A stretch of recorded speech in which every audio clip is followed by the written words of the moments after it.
नमस्कार, मेरी YouTube channel KSS two vision पर आपका स्वागत है। आज का हमारा टॉपिक है 5 दिन के अंदर 3 ग्रहों का राशि परिवर्तन हमारे जीवन में किस तरीके के प्रभाव लेकर के आएगा, क्या बदलाव लेकर के आएगा। तो 3 ग्रहों का परिवर्तन, राशि परिवर्तन, इससे ही स्वतः ही ये सिद्ध हो जाता है कि यानी कि जीवन के विभिन्न पक्षों पर व्यापक प्रभाव पड़ने वाला है। ठीक है, तो ये जो परिवर्तन होने वाला है ये कौन से ग्रह का रहे हैं? शुक्र, मंगल और सूर्य, ये 3 ग्रहों का परिवर्तन होने जा रहा है। तो शुक्र ने तो आज के दिन ही परिवर्तन कर लिया है 10 अप्रैल को।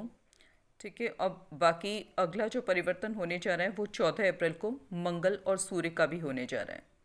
तो ये 3 ग्रह मिलकर के व्यापक रूप से हमारे जीवन के विभिन्न पक्षों को प्रभावित करने वाले हैं। तो सबसे पहले हम बात करते हैं शुक्र की, जिसने आज सुबह 6:30 बजे अपनी उच्च राशि मीन राशि को छोड़ करके मेष राशि में गोचर करना प्रारंभ किया है। तो इस गोचर का फल किस प्रकार का मिलेगा जीवन में, लेकिन उससे पहले ज़रूरी है कि हम ये इन चीज़ों को जान लें कि कौन सा प्लैनेट जो है वो किन चीज़ों पर उसका प्रतिनिधित्व होता है, वो किन चीज़ों को सिग्निफाई करता है।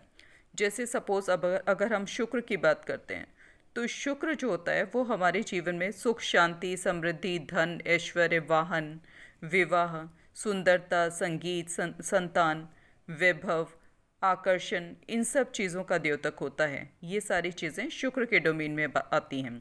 अब हम बात करते हैं उस राशि की जिसके अंदर, जिस राशि में शुक्र का गोचर हो रहा है।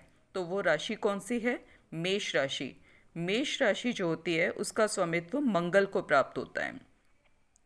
और मंगल किस तरीके की चीज़ें, किन चीज़ों का डोमेन, कौन से चीज़ें मंगल के डोमेन में आती हैं? वो आती हैं आपका अधिकार, गति, ऊर्जा, चंचलता, चपलता, हठ, हिम्मत, पराक्रम। ठीक है, हमारे बॉडी में जो रेड ब्लड सेल्स और हमारा जो ब्लड है वो भी मंगल के अंतर्गत आता है।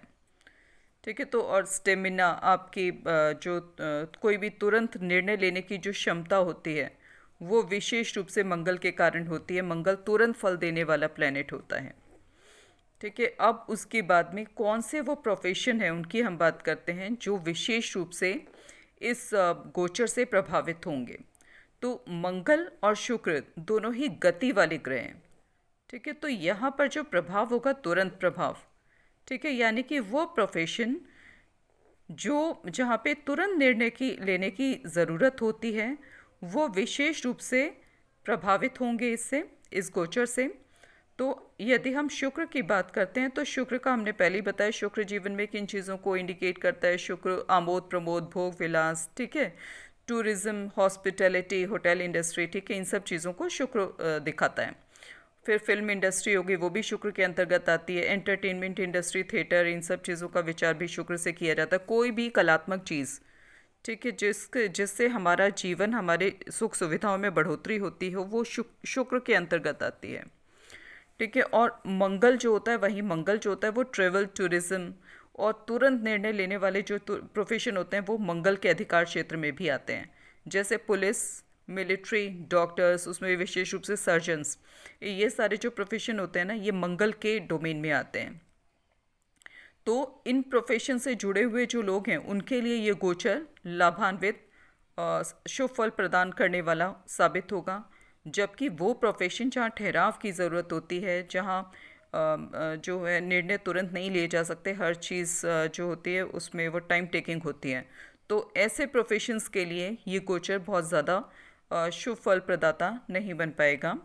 और ये जो गोचर है, ठीक है, ये अभी जब हो रहा है तो 18 अप्रैल तक तो शुक्र जो है वो अस्त चल रहे हैं, और ये लगभग काफ़ी समय से अस्त चल रहे हैं। मीन राशि में भी अस्त थे शुक्र, क्योंकि जब शुक्र और सूर्य के बीच का अंतराल 10 डिग्री से कम का होता है दोनों तरफ से, तब शुक्र अस्त हो जाते हैं। और जब शुक्र अस्त हो जाते हैं तो वो अपना सकारात्मक फल देने में सक्षम नहीं हो पाते हैं। इसके साथ ही शुक्र जल तत्व प्रधान ग्रह हैं। तो मेष राशि जो है वो मंगल की अग्नि तत्व प्रधान राशि है। तो यहाँ पर जल और अग्नि का संबंध बन रहा है। तो इस राशि में शुक्र बहुत ज़्यादा कंफर्टेबल फील नहीं करते हैं, और शुक्र जो है वो फेमिनिन एनर्जी के प्रतीक हैं। वहीं मंगल मस्कुलिन एनर्जी यानी कि पुरुष तत्व प्रधान एनर्जी को का प्रतिनिधित्व करते हैं। तो इन दोनों एनर्जीज का संयुक्त होना व्यक्ति विशेष के चरित्र में, उसके स्वभाव में ऐसे गुण पैदा कर देता है जो कि बहुत ज़्यादा अच्छे नहीं कहे जा सकते सामाजिक दृष्टिकोण से। और व्यक्ति जो है उसका जो रुझान है, उसका जो इंक्लिनेशन है वो भोग विलास की तरफ बढ़ जाता है। ठीक है। और भोग विलास की अधिकता आप सभी जानते ही हैं, हम सभी की जीवन में समस्याओं को जन्म देती है। अब बात करते हैं धनु लग्न एवं चंद्र राशि के जातकों के लिए शुक्र के गोचर फल की। तो शुक्र आपकी कुंडली में वर्तमान समय में आपके पंचम भाव पर मेष राशि में गोचर कर रहे हैं, और ये गोचर काल अवधि है इनकी 10 अप्रैल 2021 से लेकर के 4 मई 2021 तक।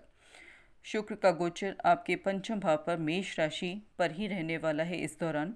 तो शुक्र को आपकी कुंडली में छठे भाव और 11वें भाव का स्वामित्व प्राप्त है। मेष राशि में शुक्र कंफर्टेबल फील नहीं करते हैं, लेकिन पंचम भाव में बैठे शुक्र की जो सप्तम दृष्टि है वो आपके इनकम हाउस पर पड़ रही है, जिसकी लॉर्डशिप स्वयं शुक्र के ही पास है। तो यानी कि शुक्र की दृष्टि अपने घर पर पड़ रही है, इनकम हाउस पर। लेकिन 18 अप्रैल 2021 तक शुक्र अस्त चल रहे हैं। ठीक है। यानी कि अस्त चलने का मतलब क्या है कि उस बीच में वो उनका बल जो है उसमें कमी आ जाएगी, क्योंकि सूर्य के साथ में जब 10 डिग्री से कम अंतराल पर शुक्र आता है तो वो अस्त हो जाता है। ठीक है। तो इसलिए 18 अप्रैल तक शुक्र अस्त अवस्था में रहेंगे। अतः शुक्र आपके लिए लाभ की स्थिति 18 अप्रैल के बाद ही बना पाएंगे। तो 18 अप्रैल 2021 से लेकर 4 मई 2021 के बीच शुक्र आपकी इनकम में बढ़ोतरी करेंगे। फिर 5th हाउस के लॉर्ड मंगल का गोचर वर्तमान समय में आपके छठे भाव पर चल रहा है, और 14 अप्रैल 2021 को मंगल वृष राशि को छोड़ करके आपके सप्तम भाव में मिथुन राशि में प्रवेश कर जाएंगे, जो कि मंगल की फेवरेबल राशि नहीं है, परंतु सप्तम भाव में बैठे मंगल की दृष्टि आपके लग्न पर पड़ेगी, जिसके फलस्वरूप आपके स्वभाव में उग्रता का भाव उत्पन्न होगा। हर मामले में तुरंत निर्णय लेने की आपकी प्रवृत्ति बढ़ेगी। मंगल की 8वीं दृष्टि आपके धन भाव पर पड़ेगी, जहाँ पर मकर राशि है, और मकर राशि मंगल की उच्च राशि होती है। अतः इस भाव पर मंगल की दृष्टि लाभकारी सिद्ध होगी आपके लिए। मंगल आपकी कुंडली में पंचम भाव और 12वें भाव के स्वामी हैं। यदि आप व्यापार करते हैं तो समय आपके लिए अनुकूल नहीं है, क्योंकि 7वें भाव और 10वें भाव का लॉर्ड होकर के बुध आपके चतुर्थ भाव पर अपनी नीच राशि में गोचर कर रहे हैं।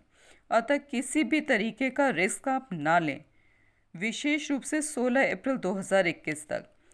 और 16 अप्रैल 2021 के बाद बुध का गोचर अपने से पंचम भाव पर मेष राशि में होगा, परंतु यह समय भी आपके लिए अनुकूल नहीं होगा, क्योंकि मेष राशि भी बुध के लिए अनुकूल राशि नहीं होती है।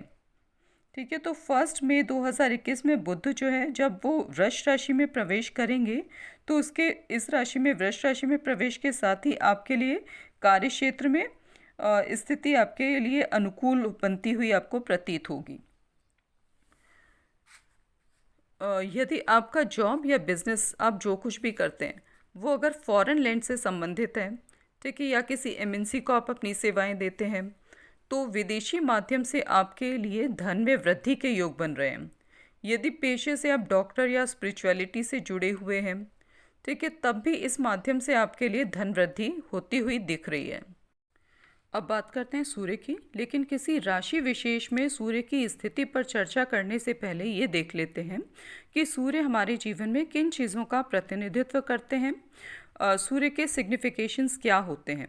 तो सूर्य को ज्योतिष में आत्मा का प्रतीक, पिता का विचार भी सूर्य से किया जाता है, गवर्नमेंट अथॉरिटी का विचार भी सूर्य से किया जाता है, रिलेशनशिप विद गवर्नमेंट, सरकार के साथ में आपके संबंध कैसे रहेंगे, फेवर सरकार से प्राप्त होगा नहीं होगा, इत्यादि चीज़ों का विचार भी सूर्य से ही किया जाता है। सूर्य की स्थिति कुंडली में कैसी है उसके आधार पर सूर्य आपके कॉन्फिडेंस, आपके अपने ऊपर आत्मविश्वास को दर्शाता है।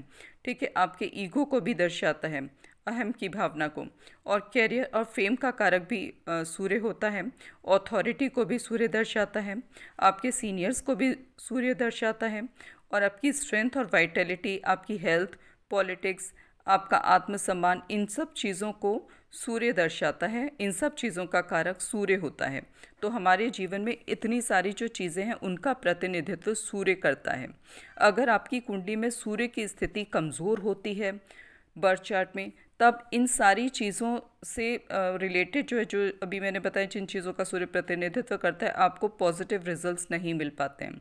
जब सूर्य बली होता है, आपकी कुंडली में स्ट्रॉन्ग अवस्था में होता है, तब आपको इन सारी जो उसके प्रतिनिधित्व मैंने सिग्निफिकेशंस जो आपको बताए, उससे आपको लाभ प्राप्त होता है जीवन में, और आप एक उत्कृष्ट जीवन जीते हैं। समाज में आपका प्रभाव होता है। ठीक है, तो इस तरीके के प्रभाव तब जीवन में देखने को मिलते हैं। फिर हम बात करते हैं कि सूर्य जो राशि है वो सिंह राशि है। सूर्य को सिंह राशि का स्वामित्व प्राप्त है, जिसको 5 नंबर से डिनोट किया जाता है। और सूर्य तुला राशि में जाकर के नीच के हो जाते हैं, और वहीं जो मेष राशि है जिसको 1 नंबर से डिनोट किया जाता है, उसमें सूर्य उच्च के हो जाते हैं।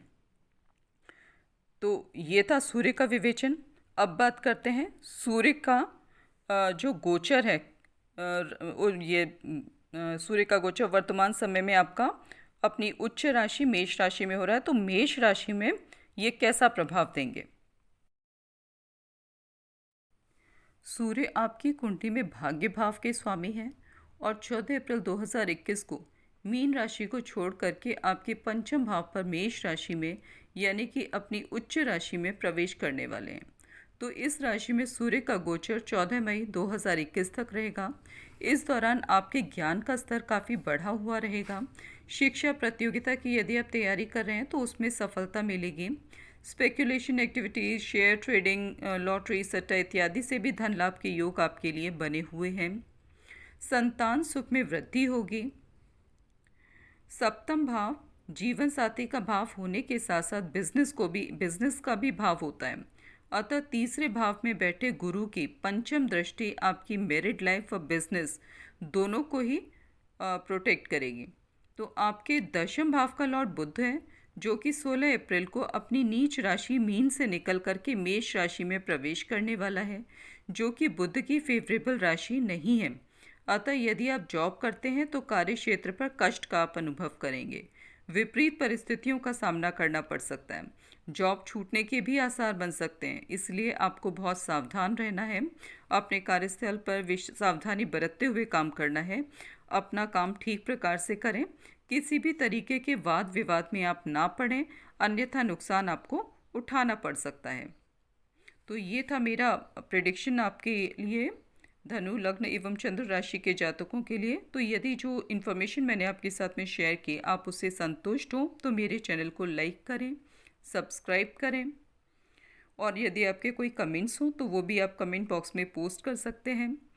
और एक और चीज़, मेरे चैनल को प्लीज़ सब्सक्राइब करना ना भूलें, क्योंकि अक्सर ये होता है कि मैं बोलना भूल जाती हूँ कि मेरे चैनल को सब्सक्राइब करें, लाइक करें, और आप लाइक करना सब्सक्राइब करना भूल जाते हैं। तो ऐसा ना करें। ऐसा अगर आप करते हैं तो इसे सब्सक्राइब और लाइक आप करते हैं तो इससे हमारे उत्साह में वृद्धि होती है, जो हमें और ज़्यादा अच्छा काम करने के लिए प्रेरित करता है।